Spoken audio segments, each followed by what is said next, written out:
اعوذ باللہ من الشیطان الرجیم بسم اللہ الرحمن الرحیم۔ ناظرین، کئی صدیوں پہلے کی بات ہے کہ ایک جگہ 4 شہر آباد تھے۔ ان کی آبادی تقریباً 10 لاکھ کے قریب تھی۔ وہ انتہائی طاقتور اور خوشحال زندگی بسر کر رہے تھے، لیکن ایک دن صبح کا وقت تھا۔ وہ سب اپنے اپنے کام کاج میں مصروف تھے۔ اچانک ہلکی سی گڑگڑاہٹ کی آواز پیدا ہونے لگی اور زمین ہلنے لگی۔ ایسے لگا جیسے زلزلہ آ گیا ہو۔ لوگ اس پر اسرار آواز اور پھر زمین ہلنے کی وجہ سے گھبرا کر گھروں سے باہر نکل آئے تاکہ زلزلے کے نتیجے میں مکانات اگر زمین بوس ہوئے تو وہ اپنی جان بچا سکیں۔ لیکن پھر اچانک گڑگڑاہٹ کی آواز اور زمین ہلنا رک گئی۔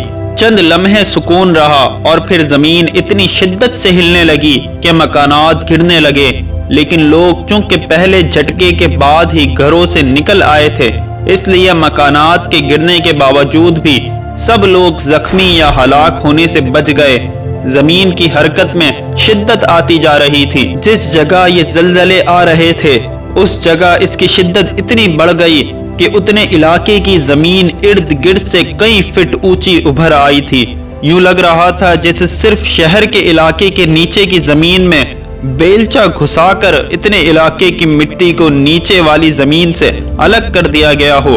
شہر کے لوگ انتہائی خوف زدہ اور پریشان ہو چکے تھے۔ وہ شہر کے علاقے سے باہر بھی نہیں نکل سکتے تھے کیونکہ شہر کی زمین کافی اونچی اٹھ چکی تھی اور دونوں زمینوں کے درمیان گہری کھائی سی بن چکی تھی۔ ایک بار پھر گڑگڑاہٹ اور زمین کی حرکت رک گئی۔ لوگوں نے اطمینان کا سانس لیا، لیکن پھر اچانک ہی یوں ہوا کہ جیسے پورے ہی شہر کی زمین کو کسی نے ہاتھ پر اٹھا لیا ہو اور زمین کے اس ٹکڑے نے جہاں شہر واقع تھا آسمان کی جانب پرواز شروع کر دی، اور وہ زمین اٹھتے اٹھتے کئی کلومیٹر اوپر بلندی پر پہنچ گئی۔ اتنی اوپر ہوا میں لے جانے کے بعد زمین کے اس ٹکڑے کو کسی نے الٹا کر کے زمین کی طرف پوری قوت سے پھینک دیا، اور سارے شہر کے انسان سر کے بل تیزی سے زمین کی طرف بڑھ رہے تھے۔ ان کے درمیان اور نیچے کی زمین کے درمیان فاصلہ تیزی سے کم ہو رہا تھا، اور پھر ایک زوردار دھماکے کے ساتھ پورے کا پورا شہر اپنی آبادی سمیت زمین کے ساتھ الٹا ٹکرا دیا گیا اور سب کچھ ملیا میٹ ہو گیا۔ یہ بہت تیزی اور شدت سے ہوا تھا۔ شہر کے لوگ کچھ بھی سمجھنے سے محروم رہے۔ شہر کی ساری آبادی ایک سیکنڈ میں پس کر پاؤڈر جیسی بن گئی۔ کچھ افراد زندہ بچ گئے تھے لیکن وہ شدید زخمی ہو گئے۔ انہوں نے شدید زخمی ہونے کے باوجود اپنی جان بچانے کے لیے اس علاقے سے نکلنے کے لیے دوڑ لگا دی۔ ارد گرد ہر طرف مٹی دھول کے بادل رہ گئے تھے۔ مکانات مکمل طور پر مٹی کے ساتھ مٹی ہو چکے تھے۔ پھر اچانک آسمان سے پتھروں کی برسات شروع ہو گئی، اور وہ پتھر ان انسانوں کو لگنے لگے جو زخمی تھے اور جان بچا کر بھاگنے کی کوشش کر رہے تھے۔ ایک بات بہت عجیب تھی، ہر ایک پتھر پر ان کے الگ الگ نام لکھے ہوئے تھے۔ پتھر پر جس جس کا نام ہوتا تھا وہ پتھر صرف اسی کے جسم پر گر کر اس کو مکمل طور پر کچل دیتا تھا۔ پھر وہ سب بھاگنے والے بھی مر گئے اور ہر طرف خاموشی چھا گئی۔ اس پورے اتنے بڑے شہری آبادی میں سے ایک فرد بھی زندہ نہ بچا۔ صرف 5 منٹ پہلے جہاں ہنستا بستا شہر آباد تھا وہاں صرف دھوئیں کے بادل رہ گئے تھے اور مکمل طور پر خاموشی کا راج قائم ہو چکا تھا۔ ناظرین محترم، یہ لوگ کون تھے؟ یہ حضرت لوط علیہ السلام کی قوم تھی۔ اس پورے شہر کو اس کی آبادی سمیت جس نے اوپر اٹھایا تھا وہ حضرت جبرائیل علیہ السلام تھے۔ انہوں نے اپنے پروں کے ذریعے اس پورے شہر کو اوپر اٹھا کر اور بلندی پر لے جا کر الٹا زمین کے ساتھ پٹک دیا تھا۔ ناظرین محترم، کیا آپ کو معلوم ہے کہ ان لوگوں کے ساتھ اس طرح کا سلوک کیوں ہوا تھا اور ان لوگوں کو اتنا سخت عذاب کیوں دیا گیا تھا؟ کیونکہ یہ سب لوگ اس گناہ میں مبتلا تھے جو آج پاکستان کے حکمران پاکستان میں بھی رائج کرنے جا رہے ہیں۔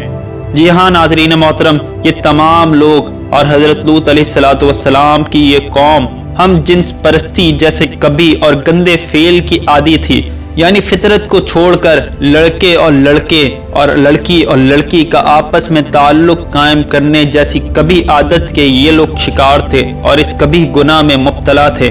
اسی گناہ کو ناظرین پاکستان میں بھی رائج کرنے کی کوشش کی جا رہی ہے۔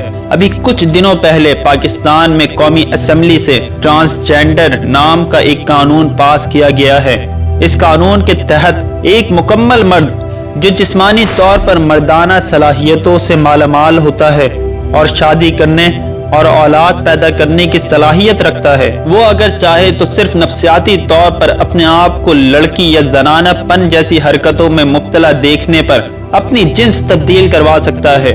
اسی طرح ایک مکمل عورت اور فطرتاً صحیح و سالم عورت اگر ذہنی طور پر خود کو مرد سمجھنا شروع کر دے تو وہ بھی اس قانون کے تحت مرد بن سکتی ہے، اور نادرہ میں جا کر اس قانون کے تحت کوئی بھی لڑکا یا لڑکی اپنے آپ کو لڑکی یا لڑکا بنوا سکتا ہے۔ ناظرین، ٹرانس کا مطلب تبدیل کرنا اور جینڈر کا مطلب لڑکے یا لڑکی کی جنس، تو ٹرانسجینڈر کا مطلب ہوا لڑکا یا لڑکی کو اپنی جنس چینج کروانے کا اختیار دینا۔ بعض لوگوں میں یہ غلط فہمی پائی جاتی ہے کہ یہ قانون خواجہ سراؤں یعنی ہجڑوں کے ساتھ خاص ہے، لیکن ایسا نہیں، بلکہ خواجہ سراؤں کے ساتھ ساتھ یہ قانون ایک مکمل مرد اور ایک مکمل عورت کو بھی یہ حق فراہم کرتا ہے کہ اگر وہ چاہے تو صرف اپنے آپ کو لڑکی یا لڑکا سمجھنے کی بنا پر نادرہ میں جا کر بغیر تحقیق و تفتیش کے اپنے آپ کو لڑکی یا لڑکا لکھوا سکے۔ اس قانون سے پاکستان میں وہی نقصانات اور وہی نتائج لازم آئیں گے جو حضرت لوط علیہ السلام کی قوم کے تھے، یعنی جب ایک مرد قانونی طور پر لڑکی اور عورت بن چکا ہے اور لڑکے سے شادی کر سکتا ہے اور کوئی بھی قانون اسے اس شادی سے نہیں روک سکتا، اسی طرح اگر کسی لڑکی نے نادرہ سے قانونی طور پر اپنی جنس تبدیل کروا لی ہے تو وہ اب ایک لڑکا ہے، اور لڑکا ہونے کے اعتبار سے قانونی طور پر وہ کسی بھی لڑکی سے شادی کر سکتا ہے، حالانکہ شرعی لحاظ سے اور حقیقتاً دیکھا جائے تو وہ ایک لڑکی ہی ہے جو صرف نفسیاتی اور وہمی گمان کی بنا پر خود کو لڑکا سمجھنا شروع ہو چکی ہے۔ چنانچہ اس صورت میں لڑکی کا لڑکی سے اور لڑکے کا لڑکے سے نکاح عام ہو جائے گا، اور ہم جنس پرستی جیسی عذاب میں یہ قوم مبتلا ہو جائے گی، اور کوئی بھی قانون یا ادارے اس ہم جنس پرستی کو روکنے کے اہل نہ ہوں گے۔